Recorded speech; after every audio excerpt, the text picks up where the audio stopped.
me. It's your boy, kfitz, back in the building once again. And we are back today with another episode of the Altitude Podcast. If you are watching this right now on Facebook, then you know you are rocking with the Altitude live stream. As usual, thank you so much for being here. We are prepared to bring that new, just for you, that real that you can feel. We really appreciate you being here as usual on the Altitude Podcast. This is the show that is all about growth, and I commit that it's going to be lit every single time because we bring quality guests on that are doing great things in the community around the world. And today I have a very awesome guest for you. Before we start, please make sure if you're listening to this right now on whatever platform, make sure that you are subscribed to the Altitude Podcast. I guarantee more awesome content is going to come, and today's content is specifically dedicated to people who want to take that journey into the IT realm, and I promise you, I have an awesome expert on hand that is ready to make it even better for you. If you're a person that's in the industry, it's going to be great. If you're a person that's not in yet, it's still going to be great because we're going to give you some tips, tools that can help you set the conditions to eventually get into the industry where you want to go. So with that being said, let's get into a little bit of discussion before our guest tears the house down. So here we go. So the world around us, it continues to evolve. And with those changes, there comes a requirement for us to adapt, or we're going to crumble under pressure. There's just no way around it. So every generation has a new need. And with those needs comes a brand new industry or a skill that often long-term, whatever it is, it offers that job security. It offers financial growth opportunities. It offers lifestyle improvements. And right now we are in the midst of another change. What if I told you that since 1784, the world has experienced four industrial revolutions. And I'm going to spit them all out to you real fast for you know, so you know. So the very first industrial revolution that happened, the Industrial Revolution 1.0, that was when we started using mechanization, steam power, and we were weaving to produce merchandise. That was number one. Then we got a little bit smarter with our production and we started making mass assembly lines and leveraging electrical energy. That was Industrial Revolution number two.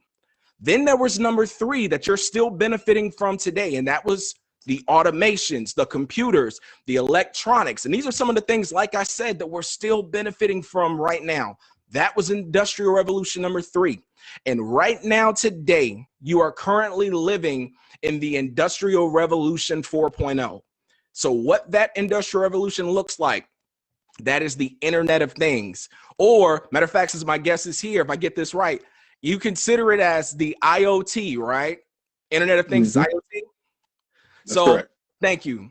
So right now we're living in the IoT, the Internet of Things, where we have cloud networks, applications so that we can manage our daily lives, 3D printing, smart devices, virtual reality, and other tools that kind of help us make life easier. So why am I telling you all of this? I'm telling you this because in today's current day and age, it's become very, very clear that the new wave has always been IT. From the beginning, we were always leading and building up to this point. So now information technology has taken over. It is legitimately the right now, and we have to leverage it. But we're running into a problem right now, and that's that many young minds don't want to be a part of that industry. And the question is, why don't they want to be a part of it? Well, here's part of the answer. And my guest is going to go a little more in depth than me. The challenge for many young men and women is that they don't want to enter these fields. And it's not because they don't really want to enter. It's not because they're not capable. No. That's not the reason why at all. They don't want to enter the industry because they don't know how to get in, or they don't have the certifications to really go in the profession and grind and make what they desire, or they just don't know anything about IT because they came from a background where IT wasn't a thing. It was everything was done by hand and not necessarily by fingertips of the mind, which is funny because when you're using those fingertips, it's the same as using your hands because they're connected. Common sense, right? But anyway, on today's podcast, I'm really hoping that this information serves you to change your mind. We're going to have a phenomenal guest on today, Mr. David Antoine.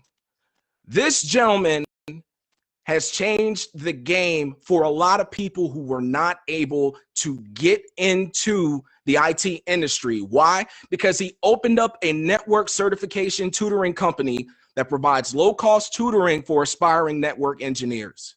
His company's goal is to bridge those complex concepts of how IT works and all of those knowledge barriers to make sure that you not only pass the exams, but that you become an effective network engineer that can eventually transcend yourself to the highest levels of industry within companies, or eventually one day because you have the knowledge to start your own. He holds more than 10 IT certifications. 10, count those on your hand. You got just enough fingers. This man has at least 10 certifications in IT. Oh my God! Wow! And he teaches a variety of subjects from LAN, WLAN, or as I call them, dubLAN, firewalls, servers, and so much more. So with that being said, I'm not going to hold y'all no more. Ladies and gentlemen, let's welcome to the mic, Mr. David Antoine. David, what's going on, bro? Hey, Kay, thank you for having me on your show. I appreciate it. I'm just excited to be here, and hopefully I can, give some advice to people that are wondering about getting into IT or just trying to, find change within their curriculum. No, absolutely, man. We are super excited to have you here. First question I got for you: what inspired you to want to get into the IT industry? Oh, that's a good question. So I was working in sales roughly 3.5, 4 years ago. And, the money was good. The money was good, had no obligations, but, my mind wasn't being challenged. Right. And so, it was just an ongoing thing. I wasn't healthy. I wasn't, working out, nothing. Because I just thought, hey, this is what I have to do. This is what my parents did. This is what everybody's doing. I just need to make money and then I'll be successful. Not the case. Right.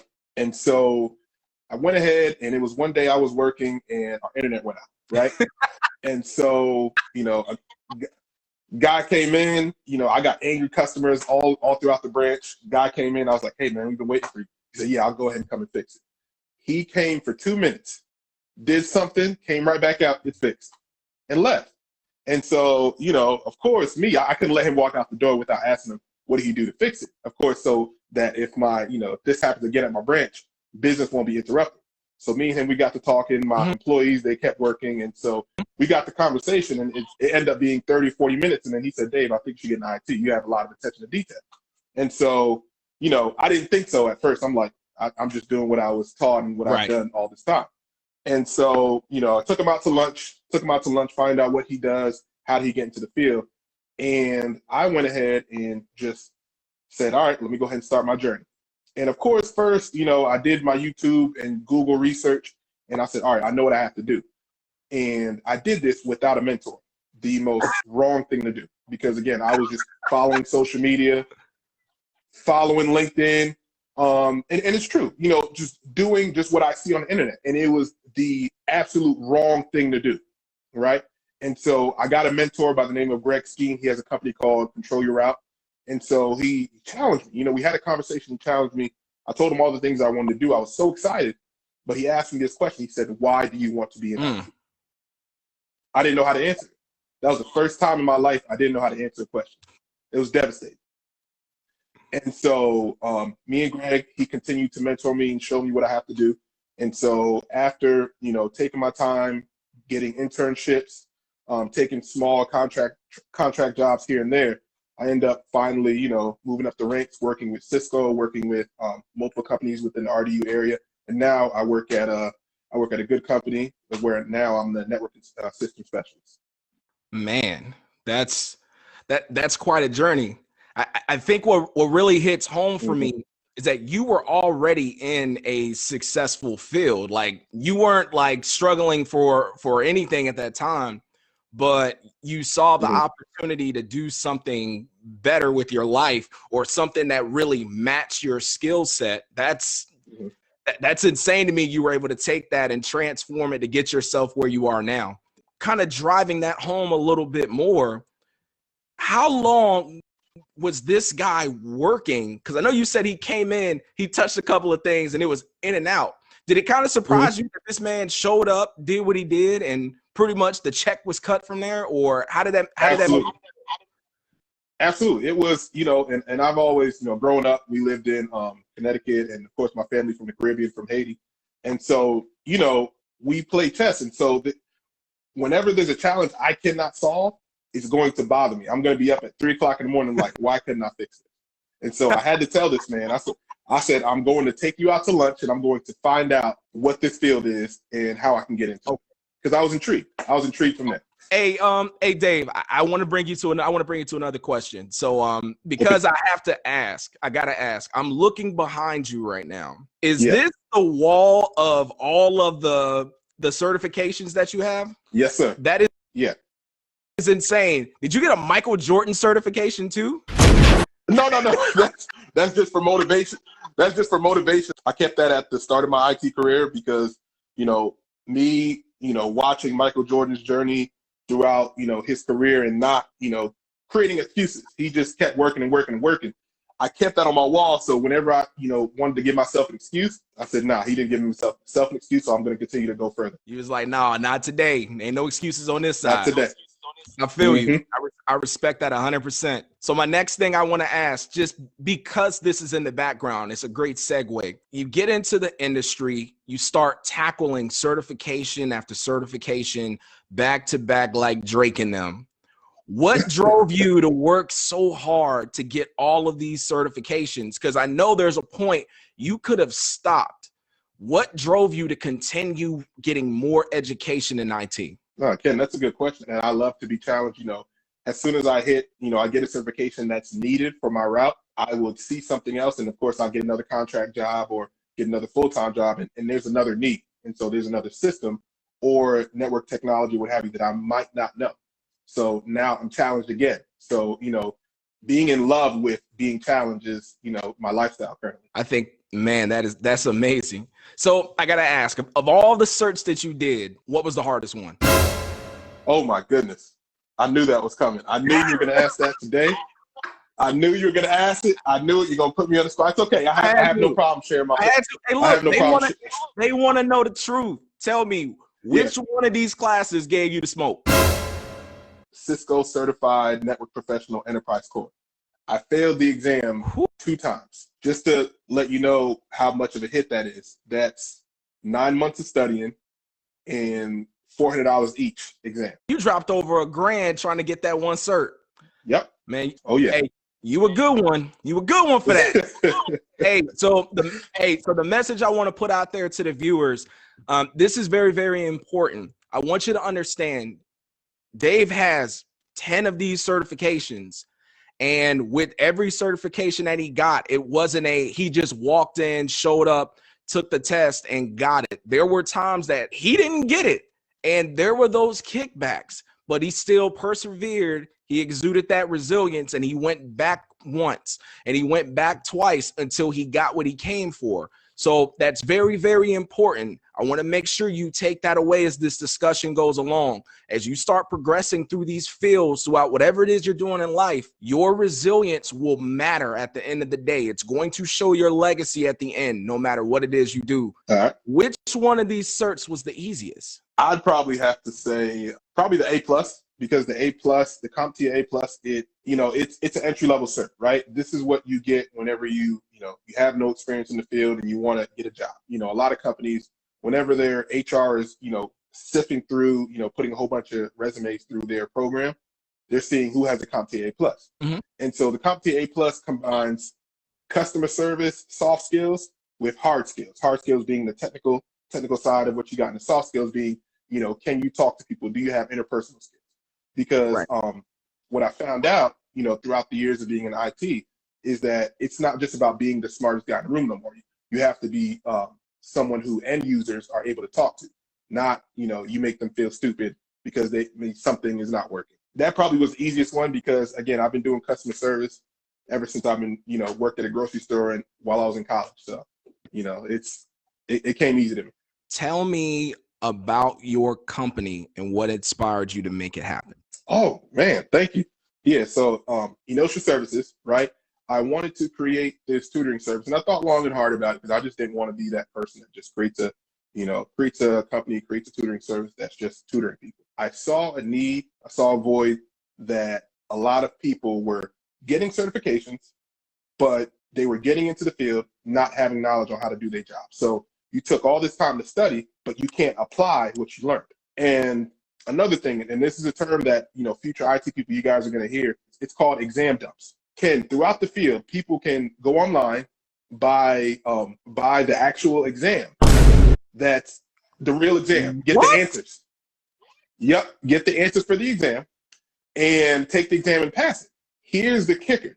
You can do all that. You can get the certification. When you get interviewed by these technical guys, a room full of 5 people, and you're the only person, and you can't talk about what you've learned, all your failures and stuff like that, all your labbing and stuff like that, you're gonna fall on your face. And so whatever their reasoning of being for, cheating or taking those exams up, whether it be they just didn't get it, they want to take more time, it was a faulty method, right? And so Eniotna Services, the network certification tutoring company, which I created, is that I want to go ahead, provide low-cost tutoring and help these people get that tutoring, get those complex concepts that are in these books and make it easy for them so that right after they take my certification course, they're able to go ahead and 1, pass certification, and 2, able to go in these job interviews and verbally tell people how to, configure a switch, configure a router, configure a firewall, what have you, verbally. I'm still stuck on the fact that if I wanted to go be a fake IT tech guru today, I could go online and Google the test results and go knock it out. But then I'm gonna go in this interview and they're gonna pull up on me and I'm gonna look stupid, and then no one's gonna want to work with me from there. So let me ask you this: when you start providing those tutoring services, do you deter these guys from utilizing the certification exam, or do you equip your clients with that? Or is it more of, nope, here's the books, here's the information, I'm going to teach you from the ground up, so when you see the test, it doesn't matter? How does that work? What does the process kind of look like? Yeah, first things first, I have a disclaimer. I let them know about exam dumps. I let them know, stay away from them. Don't even invest in them. If you feel like it's getting hard, then you might want to rethink getting into this field because it's always going to be hard. 2, I go ahead and let them know, I'm going to push you. I'm going to push you. It's because I love you and I want you to do good in this industry. And if you're going to be a reflection of me, I need you to exude excellence.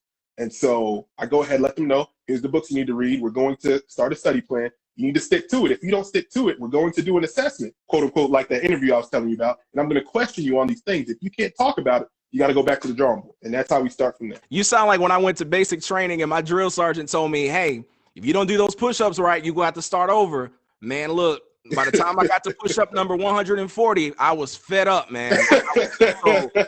I think it's awesome that you're being very intense about making sure that your clients know the information. As a scholar, as a man who's graduating from Fayetteville State, I know you understand that scholarship, when we talk about that word, it's the ability to obtain knowledge, but to also be able to apply it. So to see that you're forcing them to be able to apply, it's a lot better than just putting them in a book and saying, hey, here's these books, Godspeed. Because it would be a bad day for a lot of people, man.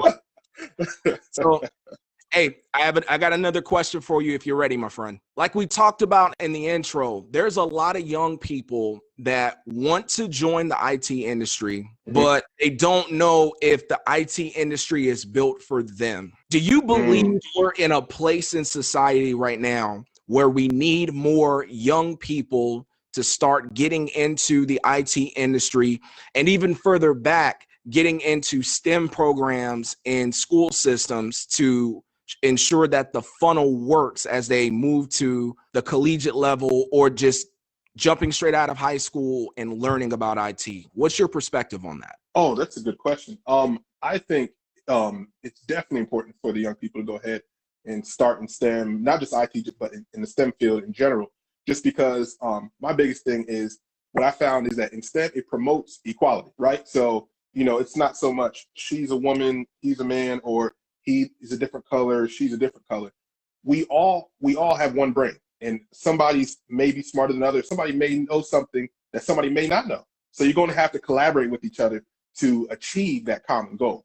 So that's the biggest thing on why I want the future kids that may think they're not built for IT or built for STEM, get into it, at least try, because there's some place somewhere in there for you to start trying to at least start to get the concepts. And so another thing it does, what I found is that it teaches independent innovation, especially in this time right now. I'm sure you've seen that a lot of people are copying, right? Copying what's happened back in the old days and what's been done before. What I've seen in project-based schools, as far as not regular education, just STEM fields, is that what they do is they push the kids to go ahead, hey, this is your project. This is a current issue in society. How would you fix it? And then what it does, that those teachers give those kids the expansion of imagination. And right now, I don't think that's there in regular schools. It's, hey, you go to English, you go to math, you go to calculus, that's it, and you go home. I would like to throw this out here too. And for anybody on the line right now that's a parent, I apologize for this question I'm about to ask, because it is kind of a mess. I'm warning you now. I believe, and this is not every parent, but I believe there are some out there. I know for a fact that there are some parents who aren't as aggressive about getting their kids into STEM or just in IT in general, because when the kid comes home from school and has to study, the parent doesn't want to get embarrassed because they don't know the information and they don't know how to be that supplemental teacher. So what are your thoughts on that, especially being someone that provides the tutoring services? I'm under the impression that as much as we want young people to be inspired to join the industry, there has to be some sort of support at home from the parents that leads the kids to, hey, you're great at sports, you're great at this, you're great at that, but I'd also like you to open your mind up and try this out because you don't know how great you might be at it. So what are your thoughts on the importance of the parents at home encouraging the kids to get into STEM, into IT, to set conditions for their life moving forward? Oh, no, that's a good one. The parents, what they should do is go ahead and let the kid first make the decision on their own. I know, of course, seeing my brother being a parent and a lot of my friends being parents, you never want to go ahead and make a kid do something that they don't want to do, right? Because they're not a legacy, they're a life. So you have to let them live their life. But, if you get to that point to where, hey, you're only doing one thing, let's go ahead and make you versatile. You can go ahead and show them videos, show them how TikTok is made, how Snapchat is made, how Facebook is made. Once they see the backgrounds, then they might get excited. You use something that they use every day and get them excited about it. Oh, Fortnite was created based on software development tools, and you show them how to make their own Fortnite. Oh, they go crazy. They go crazy. And so I think what it is, the parent should lean on, of course, asking for help. Of course, you can reach out to my tutoring services, and there's plenty of other tutoring services for different fields. And also, learning with the kid as well. Make it a project. Hey, let's learn this together and see how it can benefit the both. I think that's some very great tips, my friend. Hey, I have a question real fast. So in the comment section, we got Miss, who's that? Oh, that is Miss Chrissy Summers. Hi, Chrissy. Hey, so Chrissy Summers got a question for you, my friend, and we'll get back to my questions, but as the viewers put in comments, theirs become priority. So Chrissy's question, and I'm hoping, Chrissy, I'm saying this right. Please jump in if I'm wrong. She's asking, what tips can be given while working on the IT certs and just learning the industry? What tips can be used to prevent burnout along the way? I would say creating a study plan, and within that study plan, just like a weight loss plan, set those days where you're resting. Just like working out, your muscles have to rest. so they can go ahead and grow. Just like your brain, if you go through a chapter of a lot of topics, give your time to go ahead, go out to the club, watch TV, hang out with your friends, do what have you, and then come back and review what you read. And you don't know. It may stick in there. You may, hey, I remember this. So that's the one tip I would say to go ahead and do. Well, I can't speak for everybody else, but based on how my back is set up right now from the Army, my club days are long gone. But is there ever a point where it's too late to join the IT industry? And I want to be a little more thorough. I know that the education piece can sometimes prevent people from getting involved because they're like, it's so much work, and either this is my age, I have this many kids and I don't have time, I have a job that makes me do this and I can't see myself managing the work-life balance. Or better yet, I ran into the law in the past and I don't know if I'm going to be in a position to be able to do this.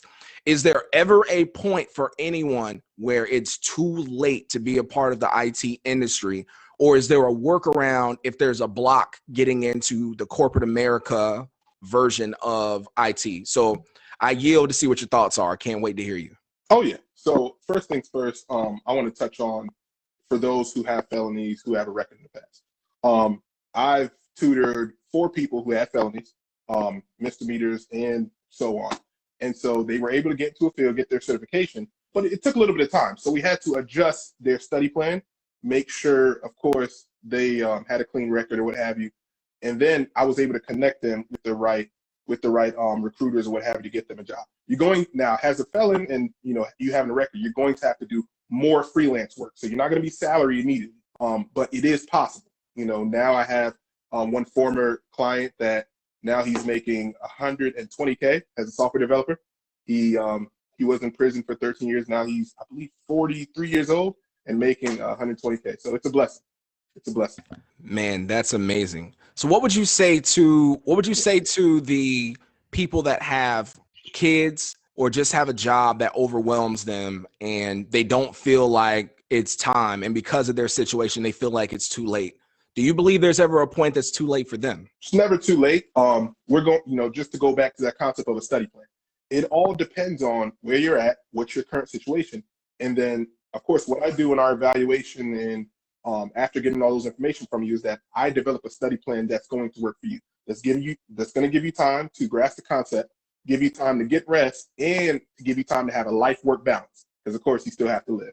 And with that, I've seen with 5 of my clients and my 24 clients I had since last February, is that actually worked. 2 single mothers, 2 single fathers, they were able to do it. And they didn't think they were, and now 2 of them just been promoted to desktop support engineers, and they love it. So it's possible. It's never too late. And I actually have one client who's at the age of 56 who's just starting in IT. So it's never too late to go ahead and get started.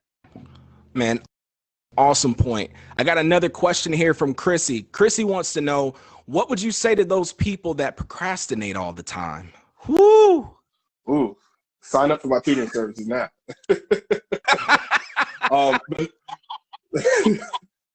No, but seriously, that's going to have to be a question you ask yourself. Success is only going to come on your schedule and how hard you work. So if you keep putting off working hard, getting your certification or what have you, then that turnaround of you achieving your goal is only going to happen because of your work ethic.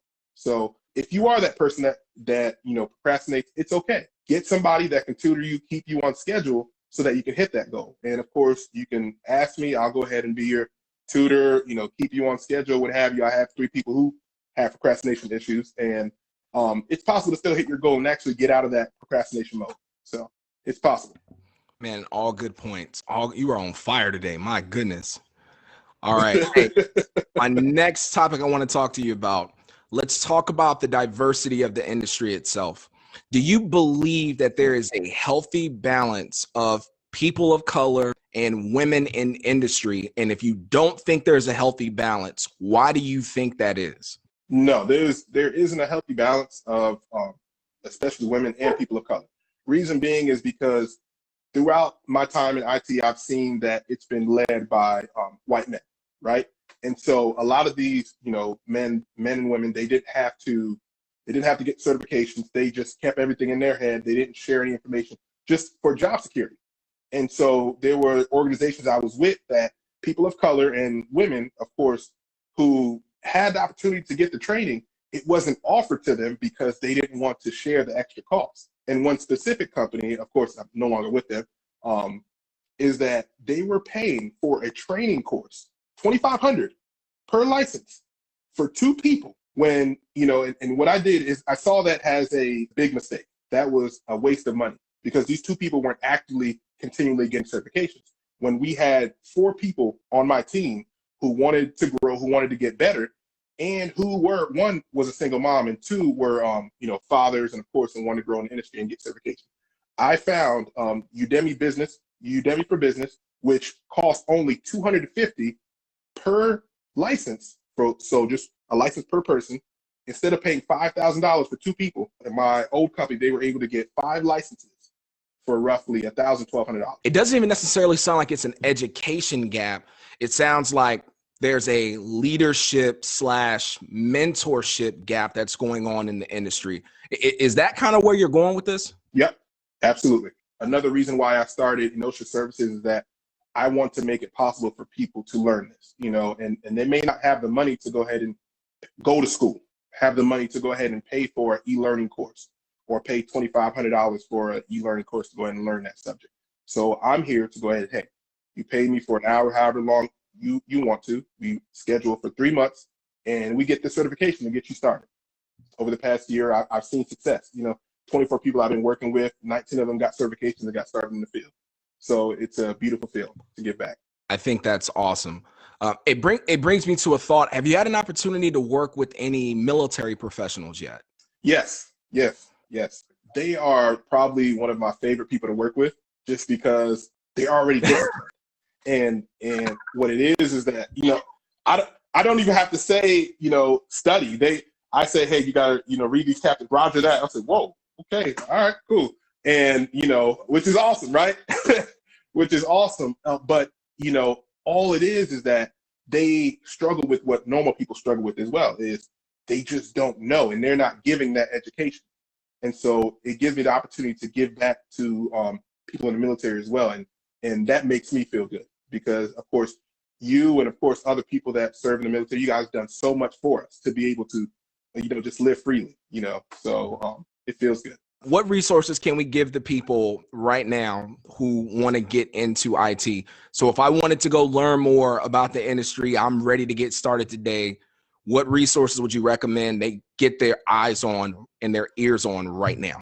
So there's a website called Job Skill Share. They actually have courses, low-cost courses, but they actually have a Discord channel, a YouTube channel, where they go over, hey, this is what you do, and you can actually create your own lab at home to start practicing, what certification you're studying for.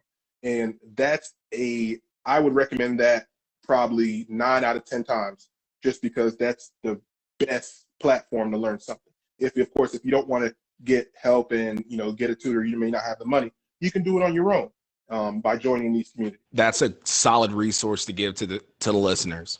Let's tell the people how they can get in contact with you. What's the best way they can get involved with your company, receive your services, so we can start getting more people into the IT industry?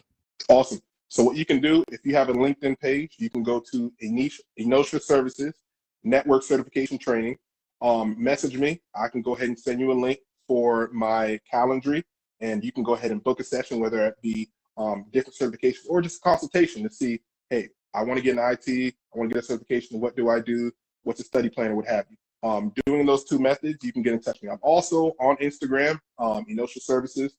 You can look me up. I'm there. And also, if you want to contact me directly, look me up, Eniotna Divad on Facebook and Eniotna Divad on Instagram. Hey, ladies and gentlemen, that pretty much wraps up today's show. But before we go, hey, Dave, thank you so much for coming on again today. You have been a valuable service to everyone that's been listening to you.